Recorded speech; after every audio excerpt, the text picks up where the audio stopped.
Hi,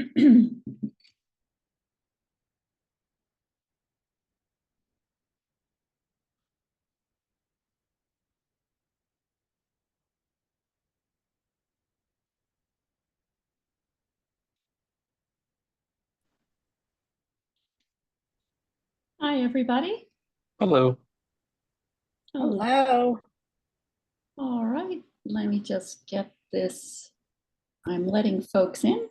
Oh, excuse me, Timothy, thank you so much. We're going to move you to the waiting room for just a moment. Thank you. And I will pause the recording. Assuming I can find that. Give me just a second. How is everyone? We're well. I'm well. Yep. All right, and I'll let everybody in. Great.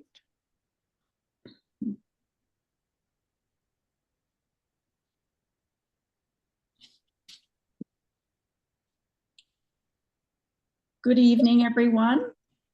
I'm going to ask everyone if they would to please mute themselves. And that way there won't be any feedback. Oh, before this is wait, Robert, before we all mute ourselves, Evan, are you on the line? Evan Litwin? There he is. I see him. I'm here. Okay, All great. right. Thank you. All right, well, we'll go ahead and get started, confirming for everyone that this meeting is being recorded. My name is Veronica Aplenc, and I'm one of two co-chairs this evening, and I'll be chairing tonight's meeting. Welcome to the Center City Residents Association Zoning Committee, and thank you for joining us. The CCRA is a 75-plus-year-old nonprofit civic association. As a nonprofit, we encourage everyone to become a member, which can easily be done through our website. There are several benefits to being a member, one of which is being notified of all proposed zoning changes within our area. And if it's all the same, I'll just ask everyone if they would to please mute themselves. And that way there won't be any feedback as we move through our meeting. So to return, the CCRA is the recognized Registered Community Association organization, RCO, for our area. Our boundaries are from South Street to JFK Boulevard and Broad Street to the Schuylkill River. Our committee works as follows. First, applicants are to present. We ask applicants address the specific refusals or referrals. We ask for no interruptions as applicants give their full presentation. After the presentation, the zoning committee will have a chance to ask questions. After the zoning committee's questions are completed, we open the meeting to the community. When addressed, we ask that you please state your name and address. We ask that you keep your questions succinct and to the variance being discussed. We also ask that people not repeat each other's questions. If you disagree with someone's position, you are welcome to simply state that you disagree, or if you agree, you're welcome to simply state that you agree. If there is a spokesperson for the neighbors, we ask that this person speak for the group first. After we hear from all applicants and listen to the community comments, our committee meets in closed session. We vote in one of three ways: oppose, not oppose, not oppose with provisos. The CCRA never votes in favor of any application. Our decision is emailed to the council person, the ZBA, and the applicant, and is also posted on the CCRA website. Importantly, no matter how we decide, if you are concerned with a project, we strongly recommend that you attend the ZBA hearing. This is the best way to make your concerns known. The CCRA Zoning Committee cannot express the neighbor's point of view. Only a property owner or aggrieved individual may express their personal concerns to the ZBA. We will hear two cases tonight, and with that, we will move to our first case. Our first applicant is for 324 South 17th Street. This is for an application for the erection of one open rear deck access from rear second floor as part of an existing attached structure to continue use as single family dwelling.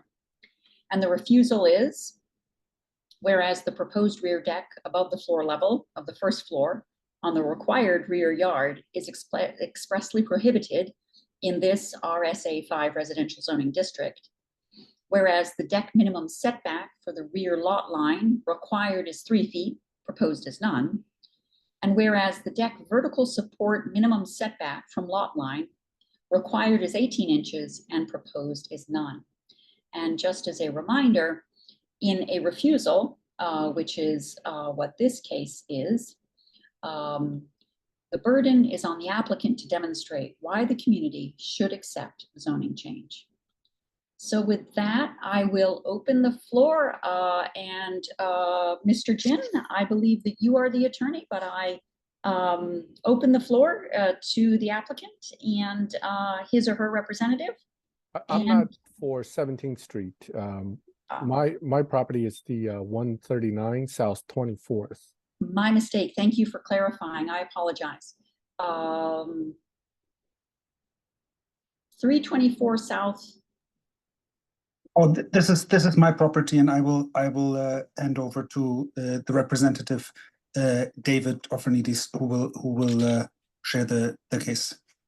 Thank you, Mr. Hellwig and Mr. Orfanidis. I got the properties confused. All right. So do we want to take this one first, or did you want to switch to the other one first since you read the refusal already? Just start with this one? Let's go ahead and start with this one. Thank you. Great. Fantastic.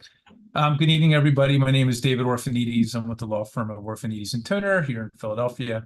And I'm here with Daniel Hellwig, who just spoke before me. He's the owner of the property, 324 South 17th, and Tim Kerr, who is the architect for the project. May I share my screen? Please do. This is a photo of the subject property. Let me just reduce these guys here. There you go. The property is located at the southwest corner of Delancey and South 17th Street. It's known as, the address for the OPA is 324 South 17th, but it's also known as 1700 Delancey Place or Delancey Street. And again, you can see here an existing 3-story building. Real quickly, historically, at one point, the building occupied almost all of the property except for a little area to the rear. There was a portion of the structure that extended to the rear property line where there's an alley. That alley is referenced in our deed and provides for our use of that alley. The property to the west of us references that alley, but not the use. And then the property to the south that it ends into terminates at does not reference the alley at all. You can see here an idea. This is obviously back in 1916. These are Sanborn maps. This is 2004. You get a sense of what was going on at 1704. Had a small amount of open area back here. We had this open area that we still have right here between the structure and the alley. And then there was a small amount of open area to the side and to the rear of the property to the south of us, 326 South 17th. The property to the west of us is a single-family dwelling. The property to the south of us is a 3-unit condominium. Our property, like the properties to the west of us, to the south of us, across the street, to the north of us, are all zoned RM1. Given the lot area of our property, a 2-family dwelling would be permitted as a matter of right. However, again, our property is being used as a single-family dwelling. I have some aerial images that you can see here again. Again, the open area that's to the rear presently, that is a parking pad, 1-car parking, off-street surface parking. There's a gate across the front of it. There's a sometime between 2004 that the Sanborns have in the present day, there was a 1-story structure constructed in that open area for 1704. They have a very small remaining open area at the ground level, which I'll show you photographs of, and they have a roof deck. And then again, 326 has a small amount of open area in the rear and then a side court. There's some additional photographs for those of you who want to get some context.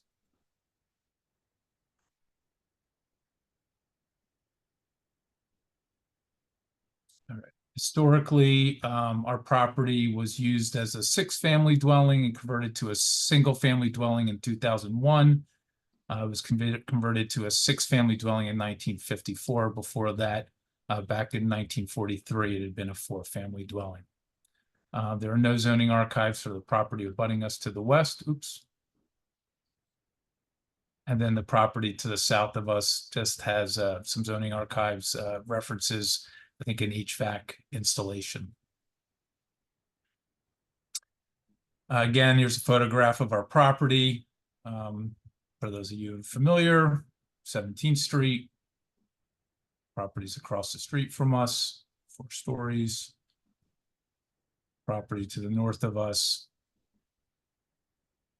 To the west, down Delancey. And then here's the back of our property and a property to the west of us. You can see the gate that I referenced. There's an existing balcony. This is 326. You can see right along here. It extends pretty deep across our rear property line. You'll see in the site plans. There is a, you'll see, let's see if I can go a little closer. You can see this is the 326. There's actually a 30-inch alley that I mentioned. That is this area right here. Kind of dead ends into this brown colored panel. There is fencing located above a portion of 326 that goes across to the side property line of 1704 Delancey. You can see here the air conditioning unit that's above their 1-story structure. That's at 1704, and a portion of the roof deck you can see here at 1704 above a 2-story portion. A little closer.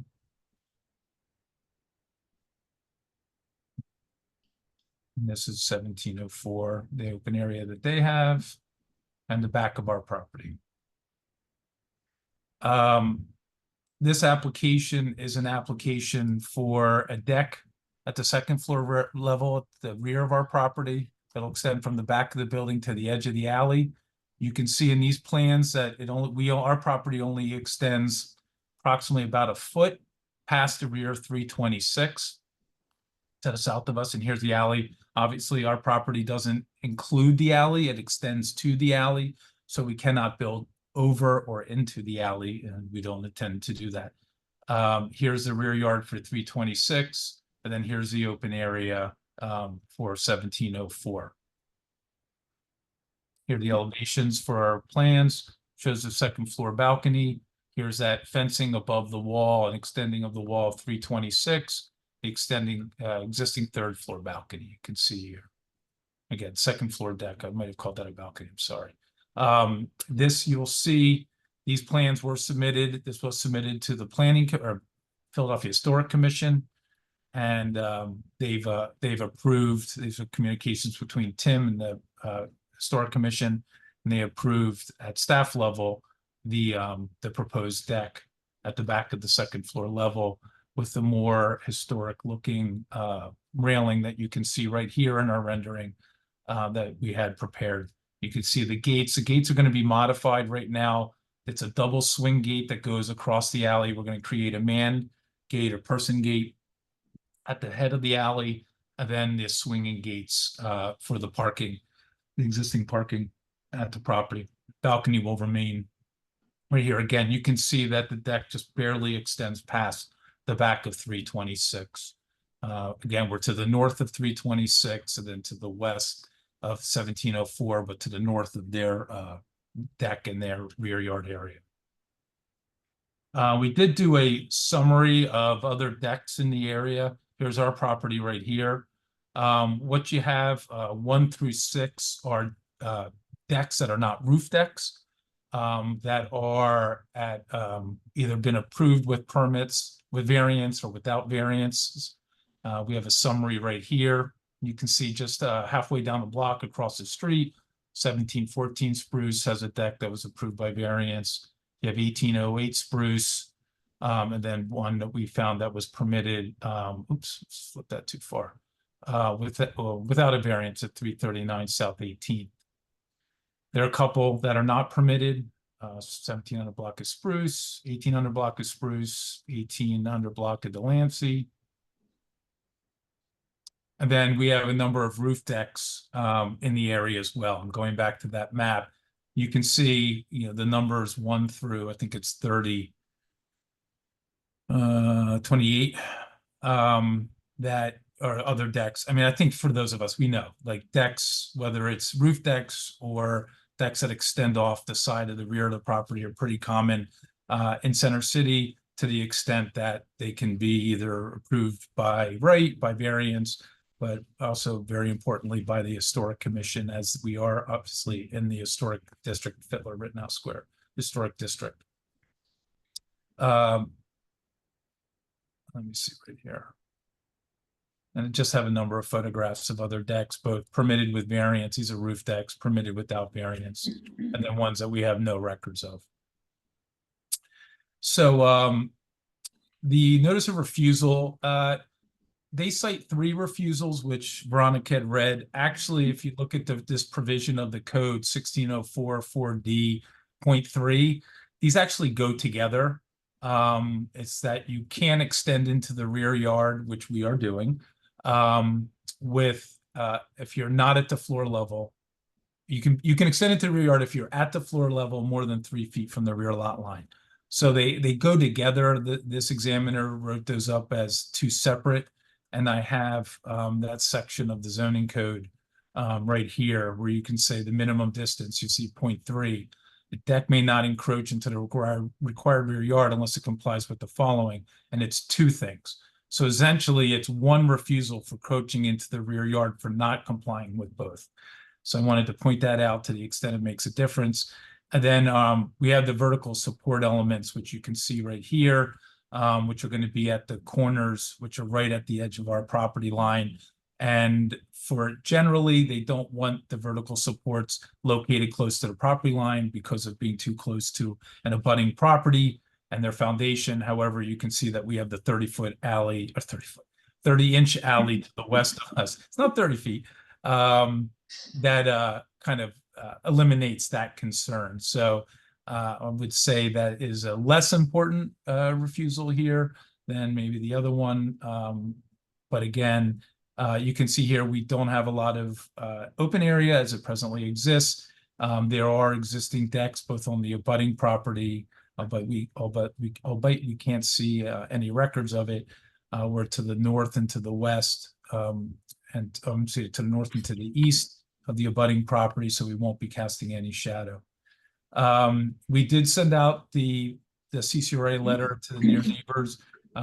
As you know, at the last meeting, we came to present, and the neighbor at 1704 appeared at that meeting. We continued the meeting. There was a meeting out at the site. My client and Daniel and then Tim met the owner, one of the owners of 1704 out at the site. We have, in terms of the condos to the south of us, the second floor is not occupied.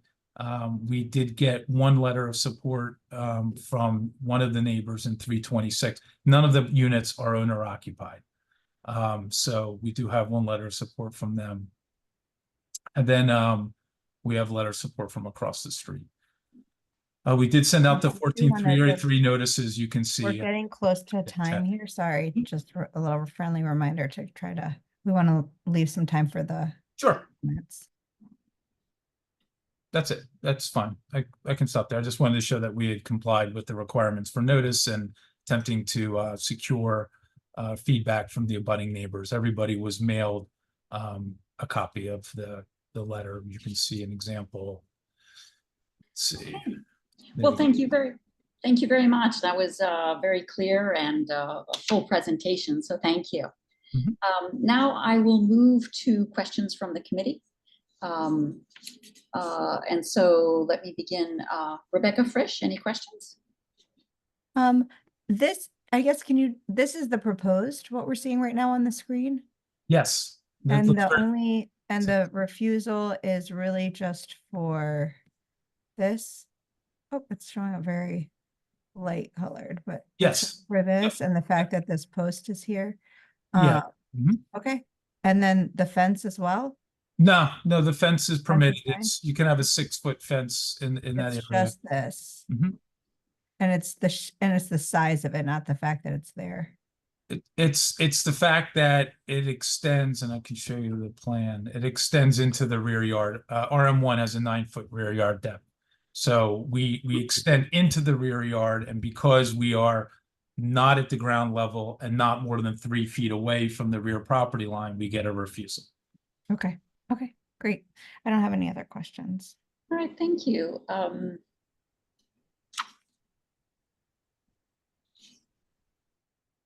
Ben Weinrob, any questions? Yeah, good presentation. Thank you. Just quick question. There looks like there's an existing parapet on the building. Was a roof deck considered versus a variance for this? I can speak, Daniel. I mean, Tim, maybe you can speak to that. I don't believe that it was considered. Maybe we can look at an aerial as well.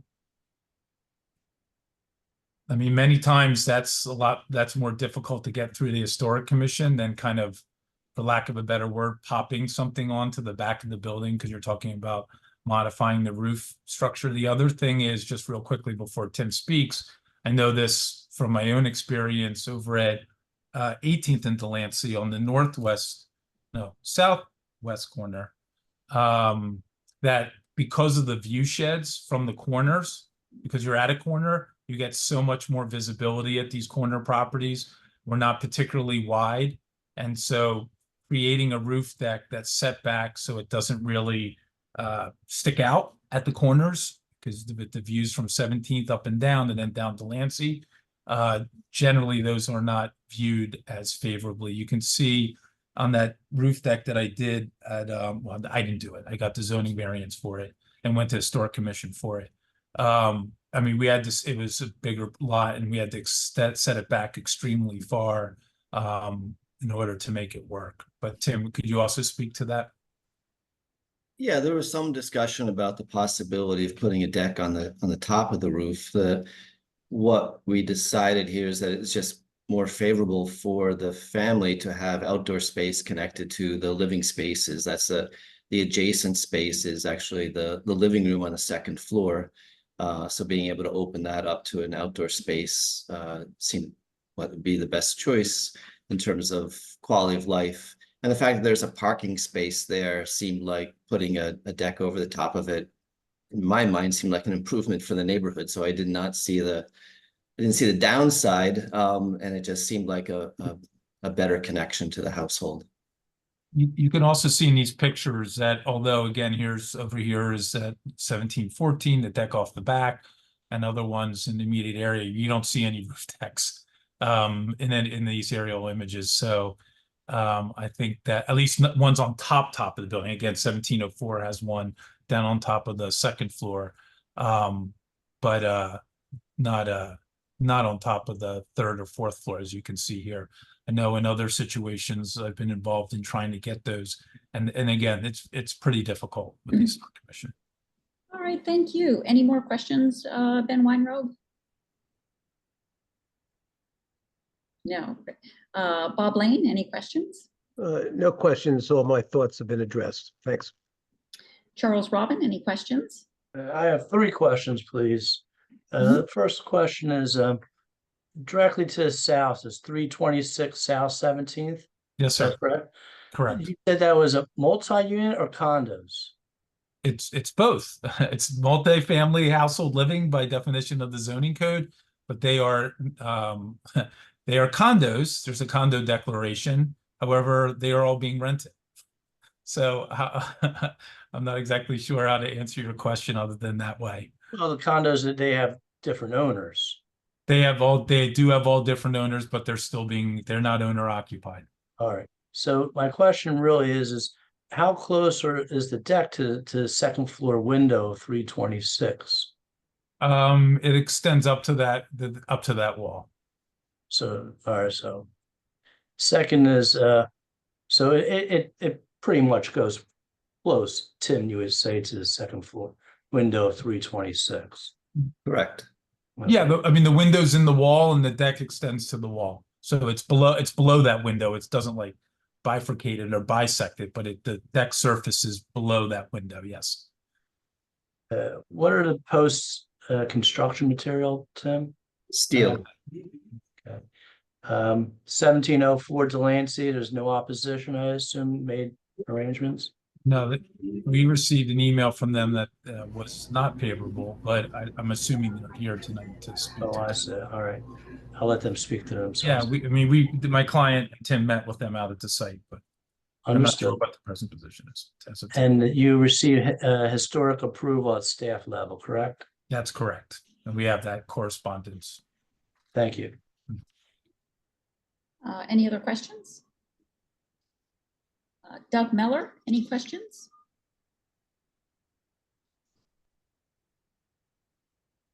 No questions. Thank Sorry. you. Thank you. Evan Litvin, any questions? No questions. All mine have been. Thank you. Karen Moskowitz, any questions? No questions. They covered it.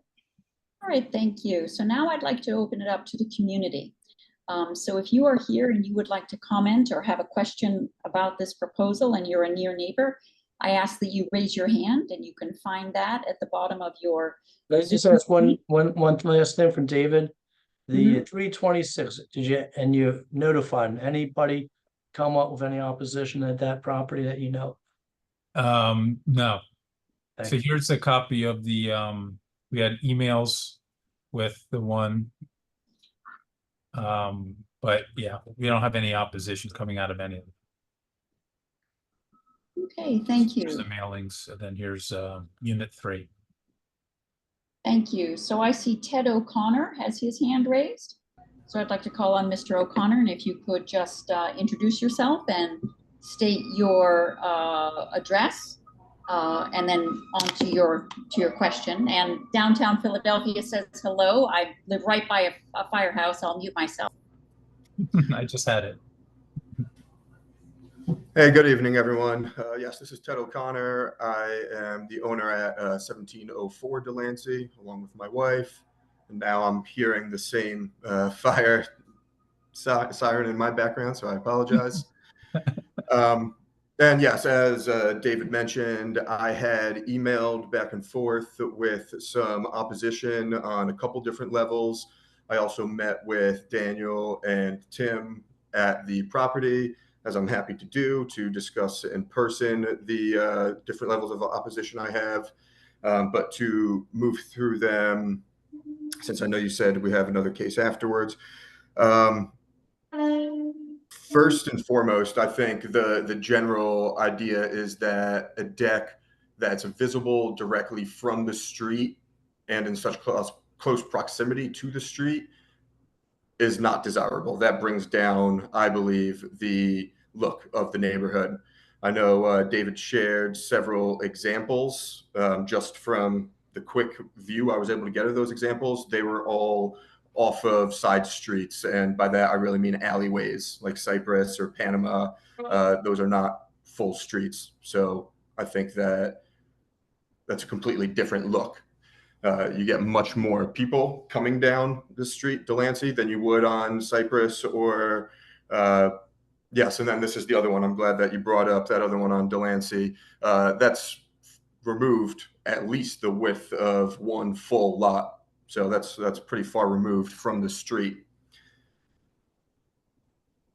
And then, yes, these ones on, on the back of Spruce. So that's viewed from an alleyway, all just to my point to say that you never really see these, or I haven't seen any from a more populated street like Delancey.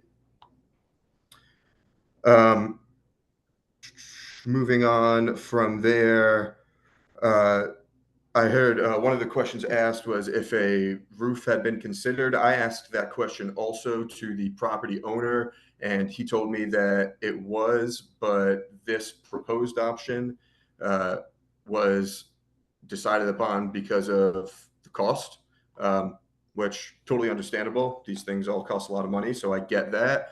But the idea of going with a cheaper option, obviously that leads me to believe cutting corners because of cost. Moving on from there, another question about the window on the second floor of 326 South 17th Street, that rental unit. From all of the mock-ups and proposals, everything that I've seen, as well as from the views that I have of that window and the current parking spot, the rear yard, that window would look directly onto the proposed deck, which I think that would be an invasion of privacy into that person, even though they are renters. I think they do still have some level of opinion on this.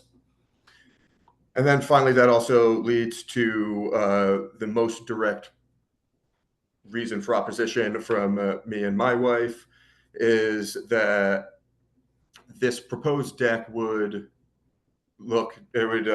because it's on the second floor and we have a first floor outdoor area as well as a third floor outdoor area. Basically, this proposed deck would be directly in between the two. They would have a view directly down onto our first floor outdoor area, which also would give them a view into our kitchen, as you can see from this picture right here and this one right here. Also, I wanted to mention, these are extremely awkward pictures that we didn't give you permission to take into our property. That's besides the point. And then also from the third floor deck that you could see on the top middle of this picture, we would have an unexposed view onto the second floor proposed deck in the rear yard. So circling back to my point about the majority of decks being on roofs in the neighborhood, I know you showed the aerial view, David, of the block where there are not any directly on the fourth roof. There's actually, since that photo has been taken, I know 2 which are on this side of the block also. My neighbor directly to the west of me at 1706, and then their neighbor directly to the west of them, both have 4th floor roof decks. They might have been erected since that aerial photo was taken. That all is to say that it is obviously preferred for privacy to have decks on the roof and not on such an open area as the second floor directly visible from the street. Hey, thank you for that. I want to note that we're coming close to time for this particular case. So, Mr. O'Connor, it sounds like you've covered all your points. Is there Yes, I have. Wonderful, thank you. Is there anyone else on this call who would like to address this property, which is 324 South 17th Street?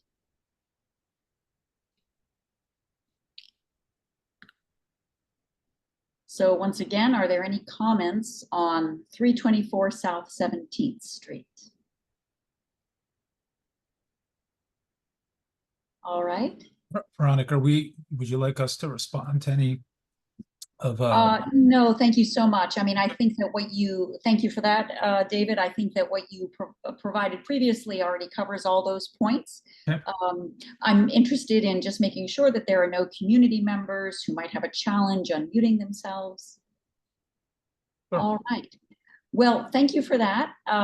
With this, we will close the conversation on 324 South 17th Street. Thank you for a very clear and thorough presentation, and thank you to the near neighbors who participated. We're now going to move on to our next property. And our next property is 139 South 24th Street.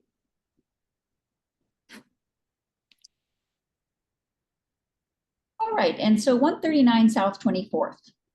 This is an application for the erection of an attached structure to include 3 interior parking stalls, roof decks above the 1st and 4th floor levels, accessed from the building interior, and roof decks and pilot house to contain stairs, elevator, and landing only above the 5th floor level, for the proposed use as single-family household living. The 1st floor level is to be used for parking, storage, and building access only. And this is a refusal. And the reason for the refusal is off-street parking shall not be provided for any 1-family or 2-family use located in the residential parking control area, except for parking accessed by a shared driveway or rear alley, which is permitted but not required. Common parking areas may be located on 1 or more of the properties for which parking is provided, or on a property that is separated from those properties by an alley, shared driveway, or similar kinds of passageways. Whereas the accessory parking would be a private entrance from the primary street frontage, which is prohibited in the resident parking control area of the Center City District Overlay District. And whereas the proposed use, single-family household living, is expressly prohibited in the CMX4 commercial district, and in the CMX4 commercial zoning district, buildings 5 stories or more, building 5 stories with 1 or more dwelling units can have a maximum 90% occupied area, whereas the proposed 100% occupied area is prohibited. So now I'd like to turn it over to representatives for this property. And Mr. Jin, I believe that that is you. Is that correct? Yes, that is correct. Good evening. Good evening. So if I may, I'm going to go ahead and share the information we have on this. The architect is here with us, Mr. Gabriel Deck. So technical questions can be directed to him. Let me go ahead and share the information that we have on this property. Since the refusal was already presented, I'm not going to jump to that, and I will go ahead and go straight to the information relating to the actual proposed project. So again, this is a proposal for a single-family property at the address of 139 South 24th Street. And this is in an area that is zoned CMX4. However, this property, and in fact, the properties mostly in this little square block you see from the view, overhead view, includes a series of lots that are really residential sized lots. They're not large lots. They're not like the parking lot across the street or the commercial building.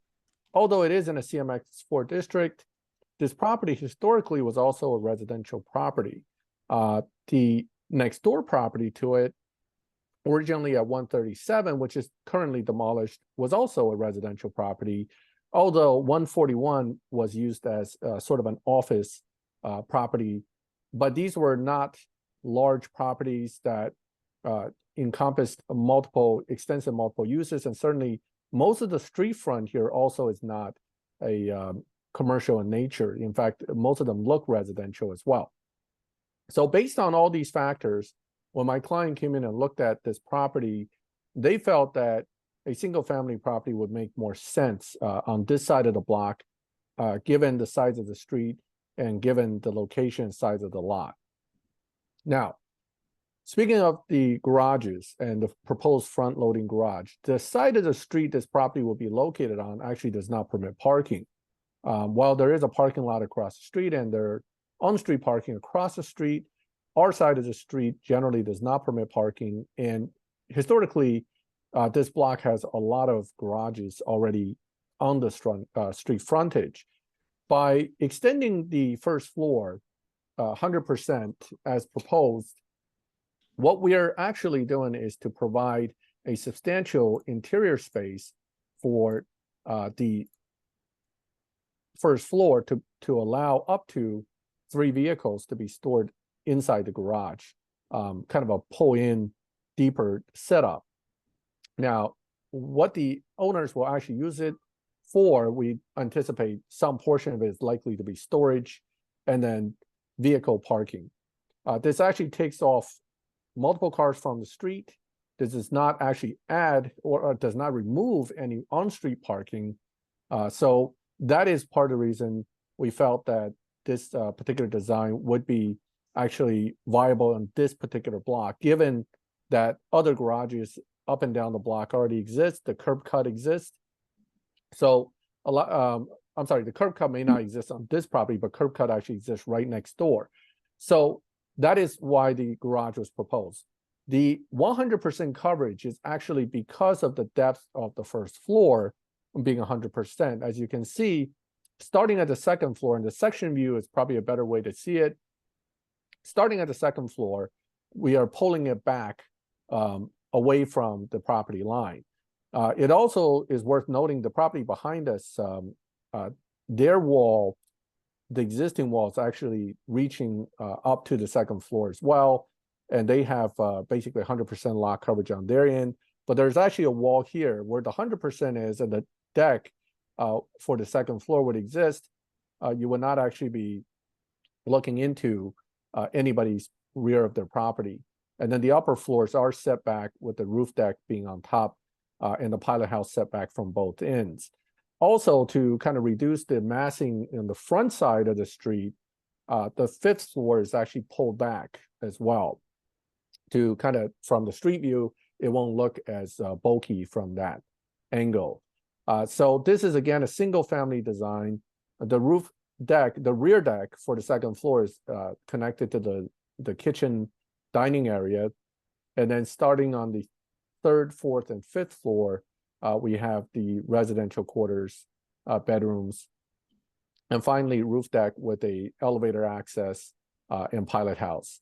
So that's really essentially the design. Now, addressing again, CMX4 normally would require a denser application. For example, if we went with multifamily here, it would actually not be refused. However, my client again feels that they can build a 3-family dwelling here, but it's not really what would be most preferable use of this space. Their existing neighbors also had their properties actually demolished.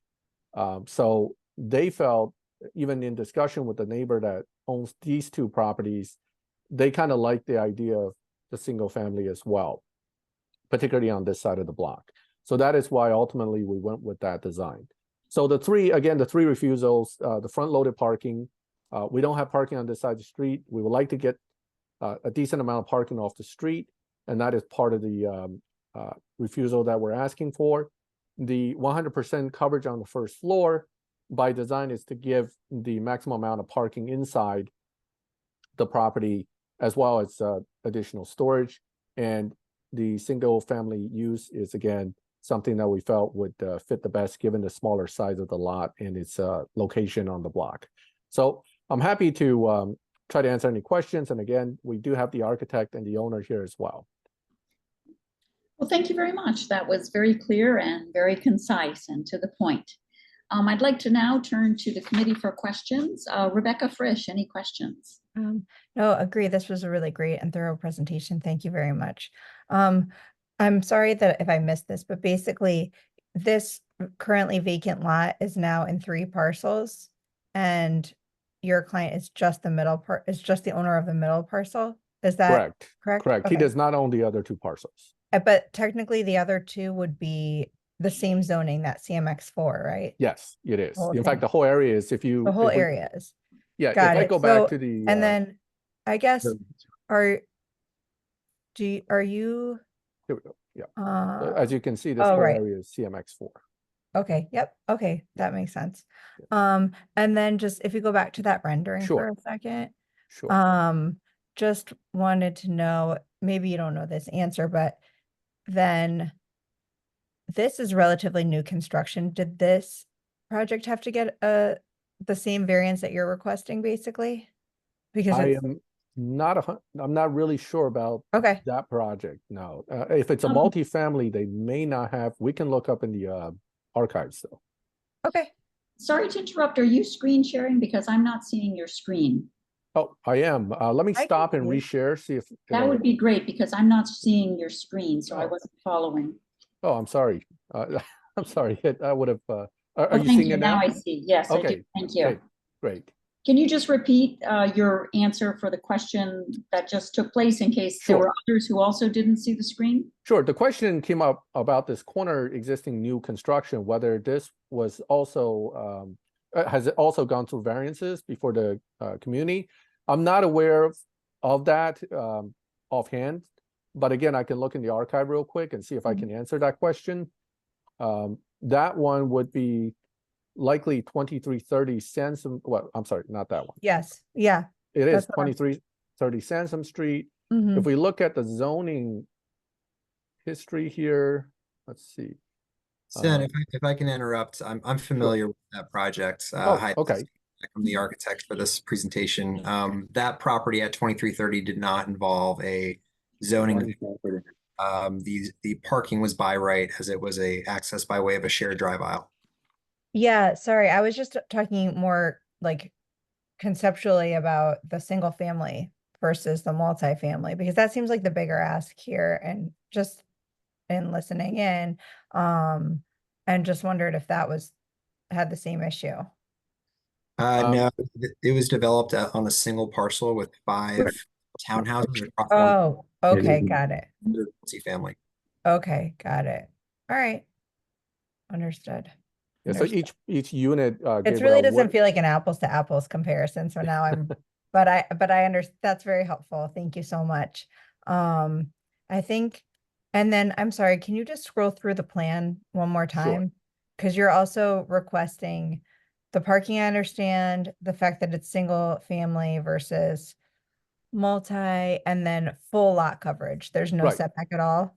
Well, that's what I was addressing earlier through this particular sectional plan. Mm-hmm. So the full lot coverage was triggered because first floor is 100% coverage. It's pushed all the way. And as you know, the first floor is the garage and the storage. This. And then Okay. starting at the second floor, everything is set back. It sets back. It's not Okay. set back. Gabriel, do you happen to know what the setback percentage is? I think it's like 8.8% on your chart, if I remember correctly. For the yes, for the That's upper right here. It is Okay. right here. So Okay. yes, 8.6%. Got it. But it's still total lot coverage in the first floor, which is First more floor. drainage, Yes. et cetera. Okay, great. Thank you. I don't have any Sure. more questions. Great, thank you. Ben Weinrob, any questions? Yeah, again, great presentation. Thank you. 2 quick questions. One is, are you in a flood zone here? I know that it got water in the last couple years. What's allowable on that first floor? And I guess my other question also first floor is, you could still, in theory, I think from your drawings, I was doing math, still get 3-car parking if you did the 90% lot coverage on the first floor? Gabriel, are you aware of any flood issues that had to be addressed in the design? Yes. So this property is within the floodplain, much like the rest of the block. So we are not permitted to have any basement space, which we're not providing. And we can have no occupied living space at the ground floor within the flood zone. So all of the living space happens or starts at the second floor and above. Parking is permitted within the flood area, as is an elevator and staircase, so long as there's provisions within those mechanisms to not go down to the bottom level if the power goes out. So yeah, we have to provide all the provisions for the flood zone FEMA regs, which we're planning to do for this project. There is a photo I was hoping to. Oh, here it is. Okay, so this will give a better feel for our 100% what it's actually facing on the other side, the back of the other properties. As you can see, their walls that they have at the back of the properties, including this one here, they're substantially above the first floor. So our 100% coverage actually would not be in any way really impacting their rear yard. They don't have an open yard or anything that's on that side being impacted. And the 100% coverage, again, being part of the flood zone, I think, Gabriel, you wanted to kind of enclose the whole thing to make it easier to manage from a design point. Yep. So we're not, we don't have any outside yard to design against flood conditions against our back wall. So it's 100% lot coverage, and then we have flood vents that we have to incorporate into the walls facing the front to allow flood water in and out of the garage. But that would be it. Thank you. Okay. No other questions. Thank you. Bob Lane, any questions? I don't have a question, but I have an observation. I Google mapped these properties because I used to live right around the corner. And if you were the property, I guess that's to the north, to the left of the yellow lot, that used to have a garage. That would be grandfathered. It looks like a single family. So it's not that, it doesn't appear to be that dramatic a change to what's been going on there. Is that correct? Yes, that is correct. Okay, that's no further questions. Thank you. Charles Robin, any questions? Yes, a few. I'll go back to what Rebecca had said, is that the hard ask is really for me, is to allow an RSA 5 within a CMX4 zoning. And as the co-chair of the CCRA remapping task force, we did deliberate quite a bit in this area here. And the reason I would say, just to talk for the remapping task force, it remains CMX4, was the proximity to the Schuylkill River Trail and everything else. But we really battled on it. I'm not too worried about the garage. It's the changing in the zoning, but I would say 135 South 21st Street in this picture here, that's a single family. And I would say, secondly, the corner new development is probably a PUD, planned urban development, unit development, which will allow the parking, which will allow it. And lastly, if you go to a different screen, the 2400 block of Sampson Street on the north side, right there, yeah, I believe they are single family homes and RSA CMX 4 zoning, and that's what we struggled with on with the remapping task force. So it was a very good presentation. The one thing I would want the zoning committee to really, I would think, focus on is the change in the zoning, because it's dramatic to change from a CMX 4 down to an RSA 5, but there are several examples close by that an RSA 5 would fit in my opinion. My lastly is that I suppose you canvassed the area. Was there any opposition? We send out notifications to the area.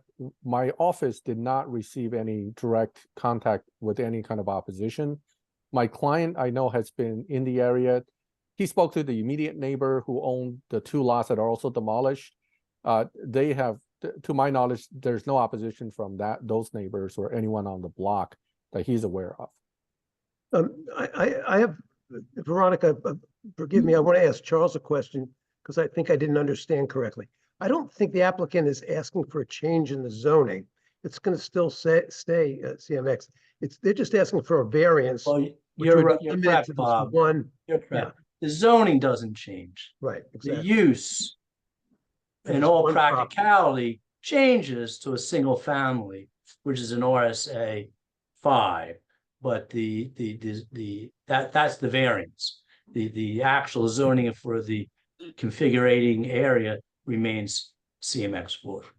You're correct, Bob. All right, thank you. Any further questions, Charles? No, thank you very much. Thank you. Doug Miller, any questions? Yes, please.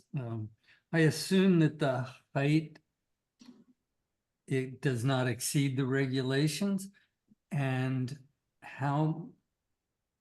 what's the square footage of the pilot house? It looks quite large.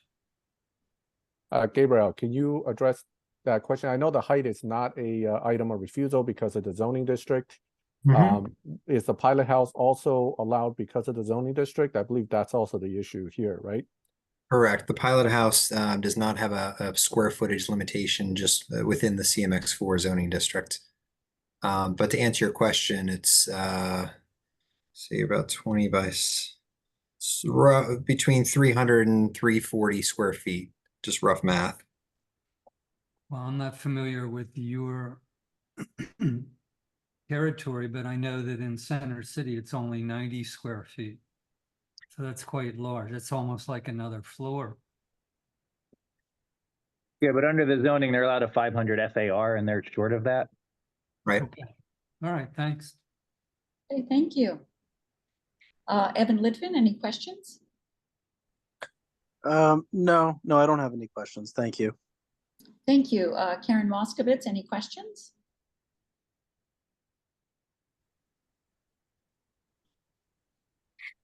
Great presentation, no questions. Everybody's asked them already. Thanks. All right, thank you.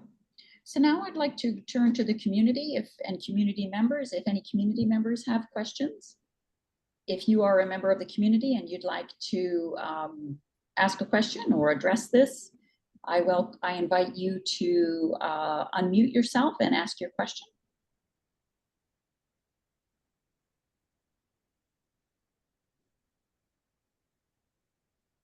All right. I'll ask another time if there are any near neighbors, community members who wish to address this. Questions or comments? All right. Seeing none, I'll close that conversation.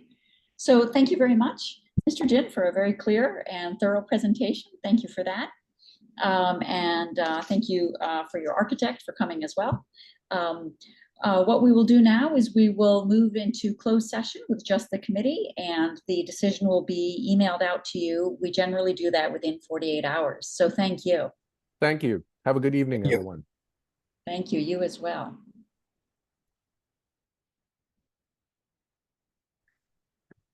All right. So iPhone, I'm going to stop the recording. iPhone, can you tell us who you are, please? That's Evan.